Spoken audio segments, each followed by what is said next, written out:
Thank you for the click. My name is Luxeley, and on the day before tomorrow, I'm going to bring you Kemosabe's something a little bit different. Something I call the good, the not so bad, and the ugly, where I'm going to take a look at some of the quality of life improvements coming in Shadowlands and all 2 or 3 new features, and we're going to go over, is it good? Is it not so bad, or is it ugly? And we're going to ask that question from 3 different perspectives. From the perspective of the player, from the perspective of, is this really good for the longevity of the game? And perhaps the most important perspective, is this good or bad for Blizzard? Because the fact is, if something isn't profitable for Blizzard, they're not going to make the upgrade, they're not going to make the change, they're not going to develop the feature. Blizzard is a publicly traded company, make no mistake, they're in it for the money, but they have to pay some kind of attention to, is this good for the players? Is this good for the game? Is this fun? And these are the questions we're going to ask and the perspective we're going to take, because the fact is, you probably know what's already coming. There's dozens and dozens of videos just going over the facts. I'm going to take a little bit more of a different perspective and analysis of what's coming in the Shadowlands. Here we go.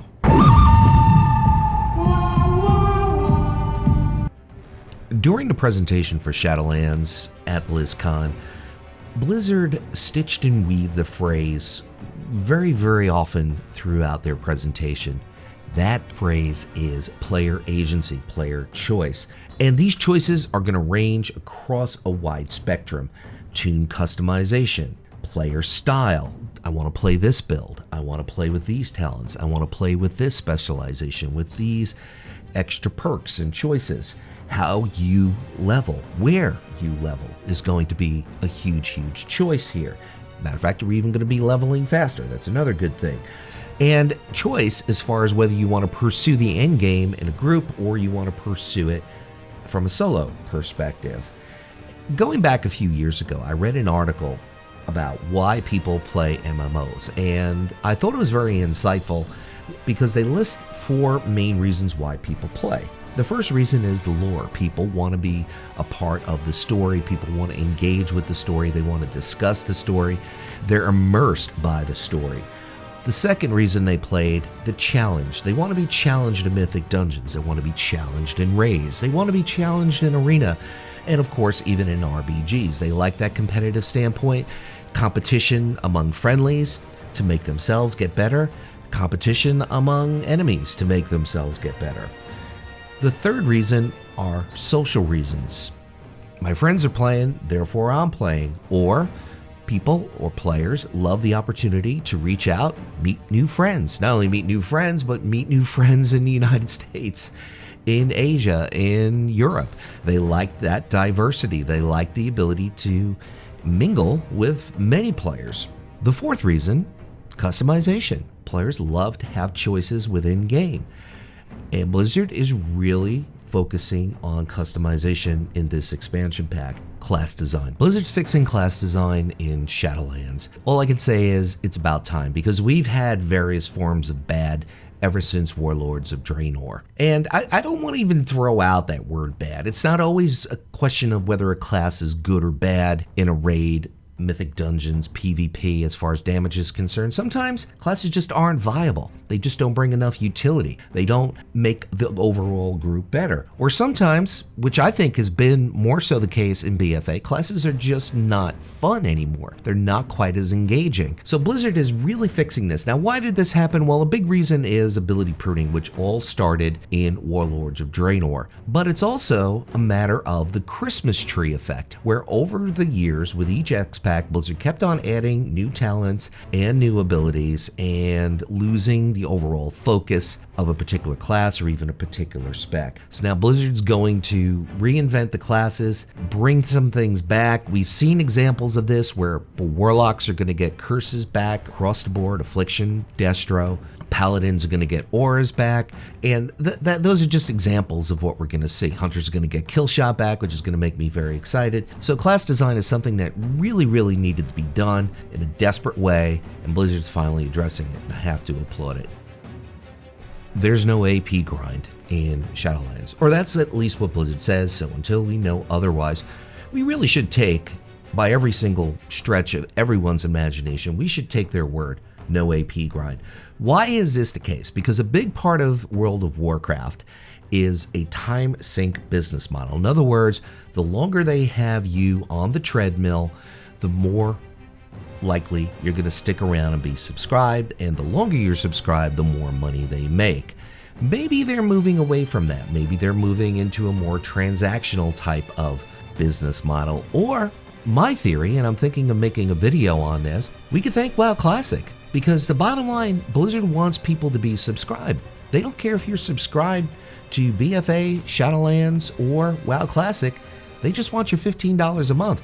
And they realize that they've reached a wider audience by bringing out a product like WoW Classic. So whatever 2 or 3 extra million people are subscribed to that game, they're not going to be so focused on keeping more people in the current retail environment. So now they're more likely to move away from these grinding AP type things, which have been in the game for a very, very long time. BFA, Heart of Azeroth, going back to Legion, we had a grind with our artifacts and AP there in our artifact level. We also had some kind of a grind when it came to Legendaries in both Warlords of Draenor and Mist of Pandaria. So this AP grind going away is something a lot of players are going to applaud, and I think we could really thank WoW Classic for this. Reworked, revamped, redesigned, whatever word of choice, leveling is going to be different, and it looks like it's going to be better. It's going to be 50 to 60% faster as a result of chopping the levels in more than half, taking about 55 to 60% of that journey off the table, and probably expediting a little bit. And you're going to have choices when it comes to leveling. The way it's going to work, you're going to level 1 through 10 in either the starting zone for your particular race or this new continent that Blizzard is going to deliver. We'll get into more on that later. So you're going to have choices as to what direction you want to go. If you're a veteran player, if you're not, you're going to be forced into the new continent. But what's interesting is from level 10 to level 50, you are going to have a choice of what Xpac you want to level in. Do you want to level in Cata content? Do you want to level in MoP, Warlords of Draenor, Mist of Pandaria, Legion, you name it. You have choices as to which direction you want to go. How is it you want to level? And I think that's going to be very, very dynamic, interesting, and compelling to have that choice. Once again, that phrase, player agency, it's going to be incorporated into leveling. You look at the features, one of the 3 features that Shadowlands offers is a tower. We get a tower. What is this, a big Jenga puzzle? I'm not exactly sure. It looks kind of funny, it looks kind of sparse on the surface, but the reality is this Tower of the Dam that's going to be located in the Maw is a very dynamic place. It's a place where you can go in with a group, it's a place where you can go in solo, so there's a lot of flexibility. I kind of liken it to a mix between Isle Expeditions, where the AI, in this case in the Maw, is going to be tenfold better, and mix with Sormar. So Isle Expeditions mixed with Sormar. And I think that this tower has a lot of potential, especially if they decide to bring in old raid bosses that were killed way back when. We run back into Arthas, Professor Putricide, various bosses from Cata, from MoP, Garrosh, you name it. I think it'd be very interesting because all these evil, twisted bosses from previous raids, well, where are they going to go in the afterlife? They're going to go in the Maw because these are the most twisted, the most evil, the ones that need the greatest amount of correction. This is where the jailer is. This is his job, it seems. If we have the opportunity to encounter them, as well as encounter and team up with heroes in that tower, I think it could be a very, very dynamic piece of gameplay and have a huge, huge nostalgic effect. The snapshots we've seen of the new zones, the 4 new zones, are beautiful and imaginative and creative. Now, there are a few people that are saying, well, it looks kind of like this zone mixed with that zone on steroids, etc., but the reality is there have been a new 40 or 50 zones introduced into the game from BC to BFA. That's a lot of zones. It's really hard to have something unique when you have 40 to 50 Xpac zones let alone the zones that you have in Eastern Kingdoms and Kalimdor. It sounds like I'm defending Blizzard here, and I am, because I do believe that the art department in World of Warcraft has literally carried these people since Mist of Pandaria. They have done an absolutely tremendous job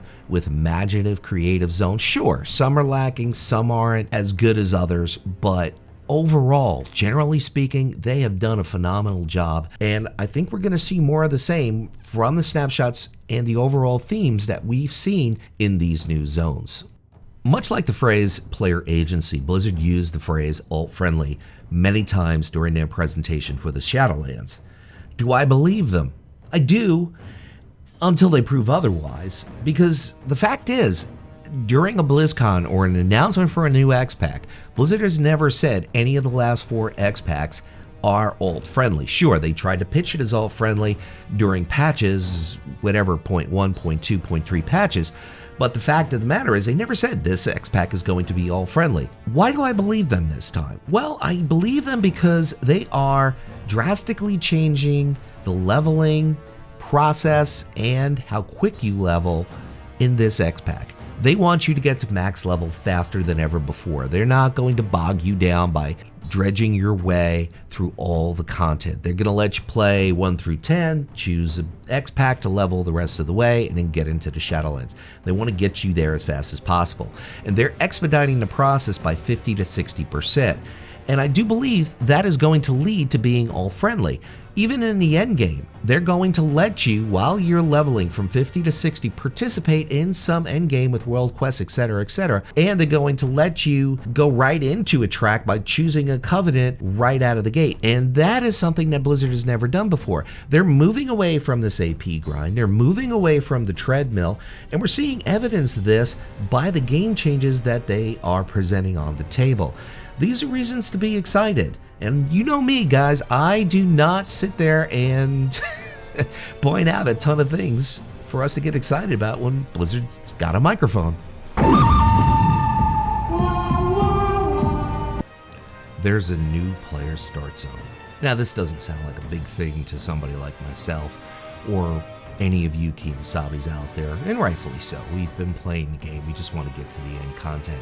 But think from the perspective of a new player. I'm talking about a virgin new player, not somebody who's coming back to the game after a couple of years, or someone who has a brother or a cousin who introduced them to the game and kind of know what the deal is. Talking about the real white page new player. And the first place you pop into, Elwynn Forest. It's not a great experience. Killing 12 of these, gathering 10 of those, running here, running there. It's really terrible, quite honestly. And it's not putting Blizzard's best foot forward. Think of it like this. Let's say you have a car that's about 5 years old and you want to sell it, and you bring it to a used place, used car lot to sell. The fact is, are you going to clean the car? Are you going to vacuum the inside? You're going to clean the insides, clean the windows, maybe wax it, polish it, bring it to a car wash, whatever, before you get it priced? Or are you going to run it through the muck, run it through the mud, leave all the empty coffee cups on the floor, and show it as it is? No, you're going to bring the clean version there. You're going to show up in a suit, well-groomed, for a job interview. This is something that hasn't been going on with Blizzard for years, and World of Warcraft for years. Players have really experienced the worst part of the game, and it's not giving them a lot of incentive to continue to play. Introducing this new zone with new graphics, etc., it's going to be huge. It really is. Think that there would be better ways that they could overall improve the new player experience. We're not going to get into them here and now, and that's why this is in the not so bad category, because it would be in the bad category if Blizzard did nothing, but there's a better way of doing things, and that's going to be reserved for the good category.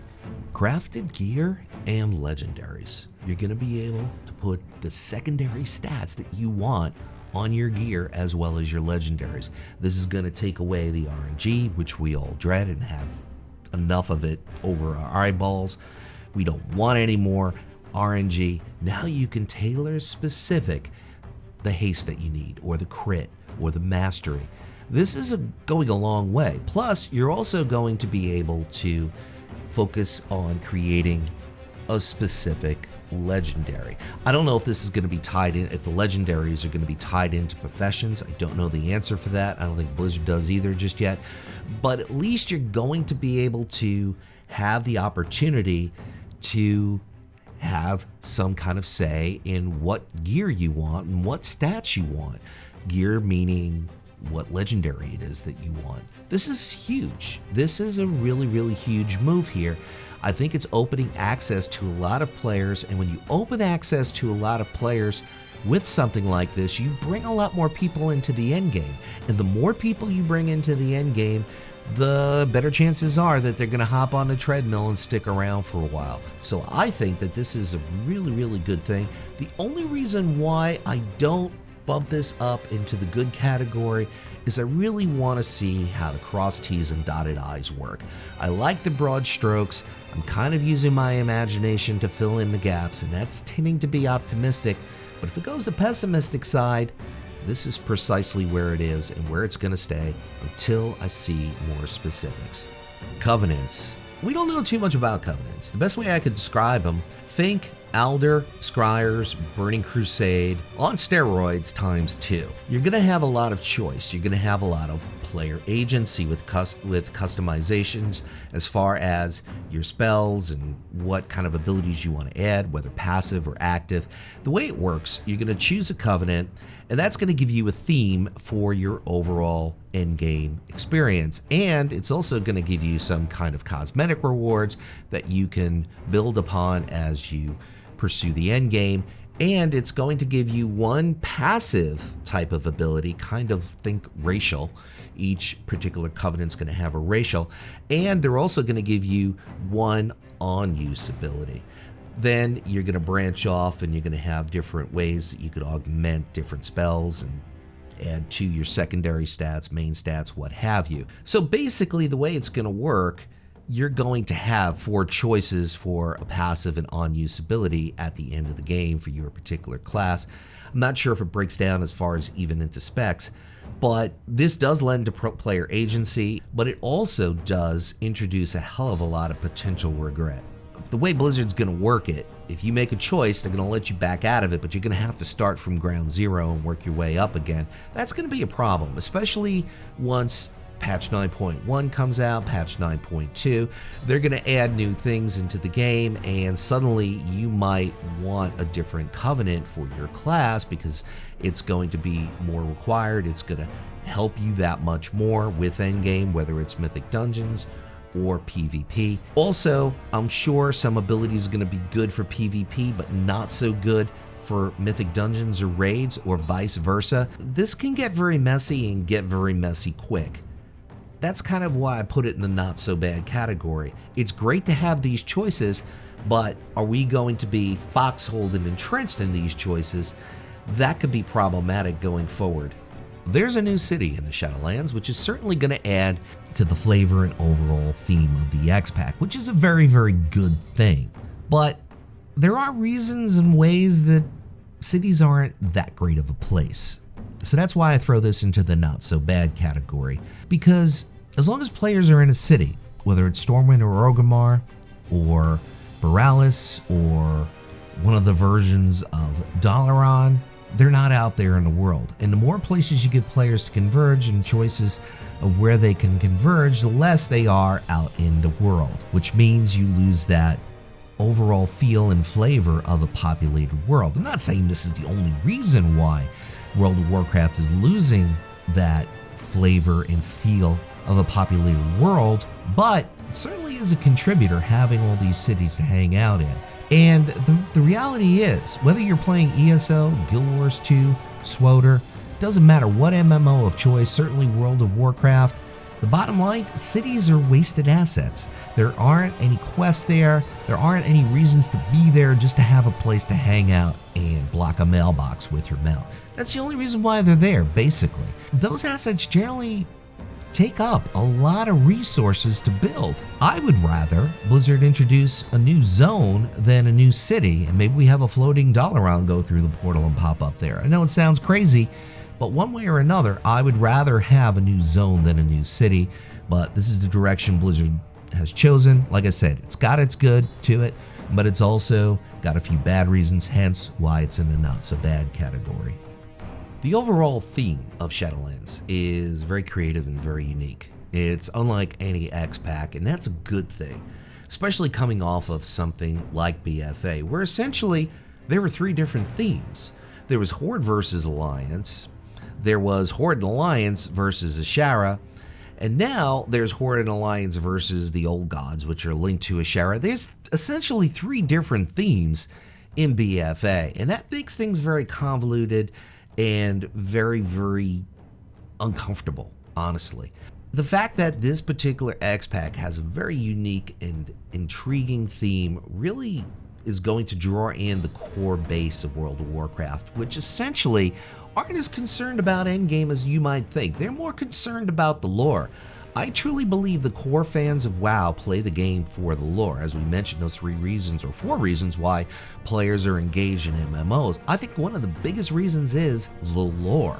This is pretty darn good. Yeah, there are some people that are fighting over the fact that Sylvanas shouldn't have killed Bolvar so easily. Well, she didn't kill him, but defeated him so easily. But the reality is, I think we've underestimated Sylvanas and we've overestimated Bolvar, hence why this discussion suddenly is relevant. And Blizzard has done a terrible job with explaining why Sylvanas has these quote-unquote definite new evident powers.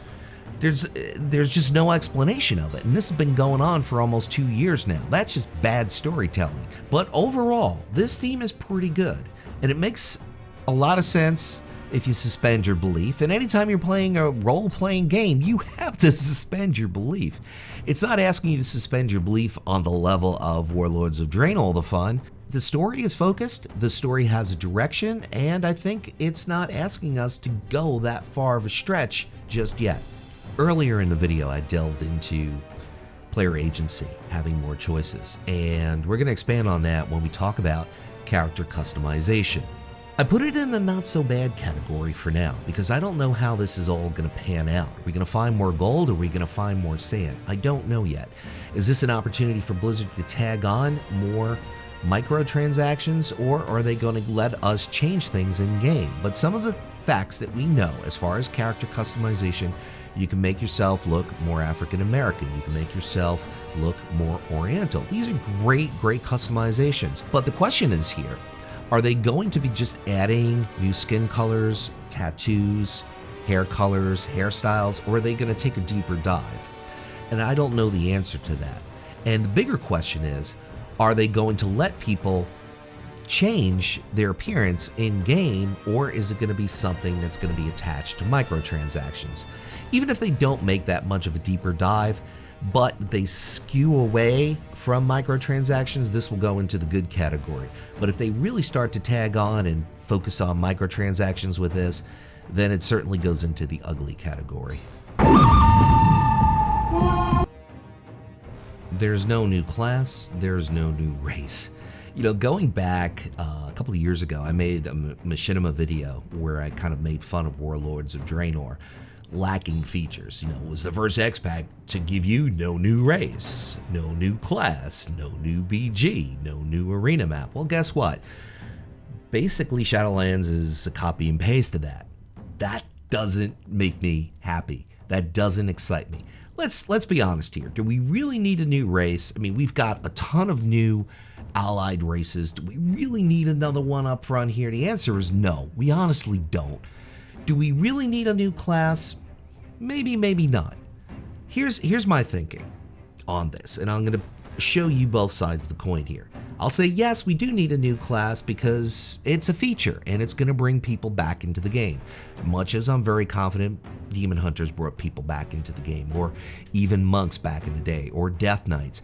And it's been something that players have been very used to. Every other Xpac, we get a new class. I would strongly make that argument that we do need a new class. On the flip side, however, a big reason why players want to see a new class is because the class design is kind of meh. Whether it's not viable in a certain part of the end game, or it's simply not fun, or it just isn't very unique. So by adding a new class, are you really addressing those things? In theory, you are, because anything new comes with a certain level of optimism and excitement. But in reality, you're not.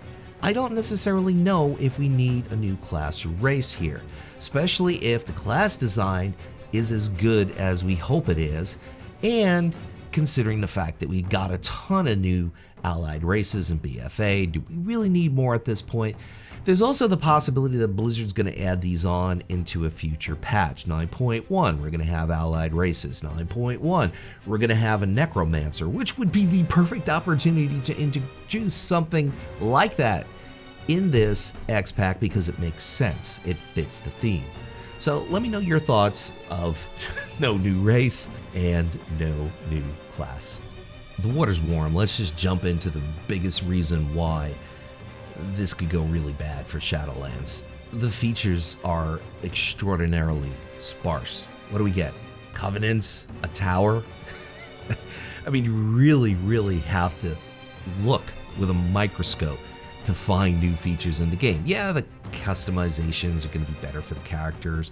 The class design is going to be better for you, etc., etc. There's a lot of improved quality of life type improvements, but what is a core feature that's going to bring you back to the game? Sometimes these core features don't work out, such as Asheran or Warfronts. So maybe Blizzard's moving away from features because of that, and they're just focusing on improving the game. Or maybe it's a situation like Warlords of Draenor, where they ended up scrapping a solid 40 to 50% of the proposed new features because they didn't have enough time to deliver them. Maybe what they're going to do as they progress with the development of Shadowlands, they're going to start adding new features and saying, okay, we're going to do this and we're going to do that. Rather than give everything up front and take stuff away, they're giving less up front and going to start to add to it. That's a possibility. Another possibility here is that Blizzard's going to focus on delivering more features as well as content in the patches. Over the last, actually throughout the whole span of World of Warcraft, occasionally we got a new feature in a patch. For example, Cataclysm brought us transmogs in a patch. That would be an example of a new feature. But overall, most of the patches have been new content with some kind of new time sink or AP grind mechanism. Maybe Blizzard's going to bring in new features with the patch and deliver more content. Because if they do, that's going to address one of the bigger issues that we've seen with World of Warcraft throughout the years, which is player retention. If they give more in the patches and back end a lot of the new features, they might retain more players. That's a strong possibility. So we'll just have to find out, but on the cuff, Shadowlands really just looks and feels like a DLC. It looks and feels like something is in maintenance mode at World of Warcraft. It looks like something that Rift would put out or SWTOR would put out. Really looks like a DLC, and they're charging a full expansion price. I mean, do we really need a full expansion dedicated to revamping the leveling and class changes? Those are things that absolutely need to be done, but they shouldn't charge us to have them be done. We want more content. We want new features. Now, I'm not talking about new class, new race. I'm talking about new features, some sort of new game mode. Whether we spin the clock back to Mists of Pandaria and we get scenarios, or we spin the clock back to Warlords of Draenor and we get Asheran or Garrisons, or we go to Legion and we get class order halls, legendaries, artifacts.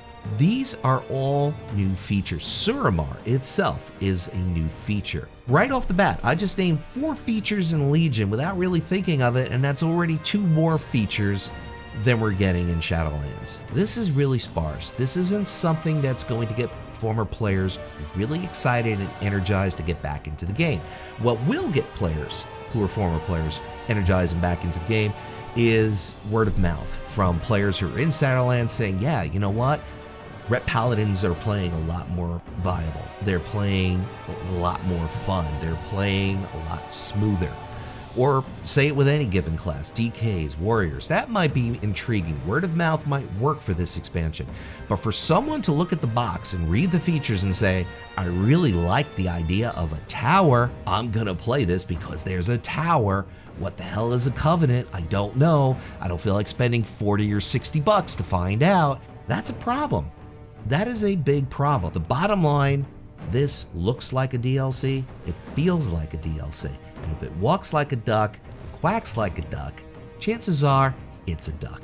There's no class-specific gear, and this bothers me greatly. I know it's a minor thing, I know it's not a big thing, but it can be a big thing. It can be a big thing for the players, it can be a big thing for the game, it can be a big thing for Blizzard as far as microtransactions are concerned. It's a win-win-win across the board, but Blizzard won't do it. They won't introduce armor dies for whatever reason, and they won't introduce class-specific gear. Their reasoning is they don't want the class gear to be tied down with certain stats. They don't want it to be pigeonholed in. Well, the fact is, nowadays, the mechanism already exists where you can have a piece of gear that you wear for the stats and a piece of gear that you could just use as a cosmetic. For example, there are tons of cosmetic gear that you could get from holiday events that you could just use as transmogs. Why not have just the cosmetic spec or gear for each spec or class in a raid? So you get a drop for a pair of boots that's cosmetic only. First of all, it gives players a little bit more of an incentive to maybe do Mythic Plus, to do raiding, to do PvP, because you have that opportunity to get that cosmetic set for your specific class. It makes sense. Hey, how about if you get people to pick up that cosmetic chest from a raid and give them the player agency to sell it on the auction house? Guess what? I want that chess piece, but I don't raid. So guess what? I'm gonna go out and I'm gonna buy a token and add more gold to my account so I can buy that chess piece. But Blizzard doesn't think like this. Same thing with armor dies. You put them as transactions in the Blizz store, Blizzard's gonna make a lot of money. You let people sell them on the auction house, players are gonna be happy, Blizzard's gonna make money, players are gonna buy gold. Do you see how this works? It's adding to the overall economy. It's a win-win for everyone. But Blizzard doesn't think like this. This is just, all Blizzard thinks is how we could deliver less and charge the same amount and make it look like we're delivering more. And I'm kind of getting sick of this. And the fact that they don't have these class-specific gear, I know it's a minor thing, but the point is, their excuse for not having it is just dumb. They can make it cosmetic only, they can make it bind on use, and it could be something that could be sold on the auction house and something that's going to make people have incentive to go buy gold. Wow, tokens, Blizzard makes money. They don't think, they're just not thinking straight, and it gets so frustrating. I spent quite a bit of time scrolling through the comments of both the cinematic and the feature videos that Blizzard did for Shadowlands, particularly the features video. And I see a common theme consistently dredge up, and that theme is the game looks old. It's not a good thing to say, and I've seen it in the comments as the most dominant theme in the comments. That's problematic for Blizzard. It's problematic for drawing new players into the game. It's problematic for drawing old players into the game. And I'm not talking about a whole new, different engine, WoW 2. I'm just talking about doing a complete makeover like they did in Warsong Gulch, NAB, of the older content.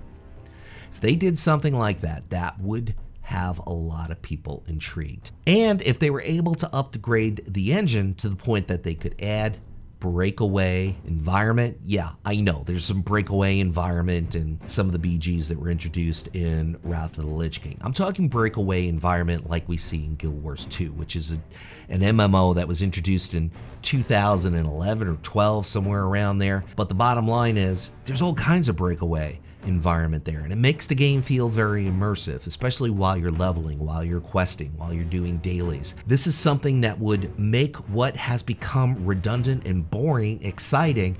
Introducing breakaway environment, Blizzard can't do it because the game engine can't support it. 40v40 BGs. How many times where players are converged in Isle of Conquest or Alteric Valley, and you're just stuck in this lag, soupy quicksand? I mean, who could play the game at 5 frames per second? And I have an excellent computer with an excellent upload and download speed on my internet service, and I still lag. It is highly frustrating. And players want this big type of 40v40 war type of content in PvP, and Blizzard can't deliver it. It failed with Asheran because they didn't have the proper technology, and it's failing with these big 40-man BGs where players are converging in one particular area. If you had a better game engine, it wouldn't lag. How about the fact that there's no armor dies in the game? I said earlier in the video, this is something that's a win for the game. This is something that's a win for players and a win for Blizzard. If it's a win for Blizzard, it means that they're going to make money. They can make a hell of a lot of money off of financial microtransactions by introducing new dies in the game. And even if they make those dies sellable on the auction house, that's going to give players an incentive to buy gold so they can buy the dies. It's going to keep players on the treadmill to go out and get a die that they could use for their game. But Blizzard can't add it because the game engine is over 20 freaking years old and it just doesn't work. They can't make it work. You know, if they spent a lot of time and a lot of money upgrading this game engine, it would draw in a ton of new players, even just for a look. And it would also give them a financial windfall with microtransactions if they did it right. But they don't. Blizzard always delivers the least, charges the same, and pitches that they're giving more. You know, there was a comment on the features video for Shadowlands, and it said, more of the same. And then he crossed it out, and then he said, less of the same. And I think that sums up Shadowlands. If you're a hardcore player like me, and you love the game, and you're going to get improved class design and improved leveling experience, less of a grind, yeah, for the fan, it's great. But how are you going to bring back former players? How are you going to bring back new players? If you do not consistently tap into that pipeline of former players and potential white page, hey, I'm a virgin, new player, if you don't tap into that, you're going to find less and less people for Mythic Dungeons, less and less people for Mythic Raiding, less and less people for Arena. And when Blizzard starts to see that, they're not going to put as much time and money in the next patch or the next Xpac. Hey, they got vanilla. And if people are flocking to vanilla, guess where their attention's going to go? My name is Luxeley. I want to thank you all for tuning into the video. I'm going to leave you with this final thought like I often do. Whatever it is by you, whether it's morning, afternoon, or night, make it epic.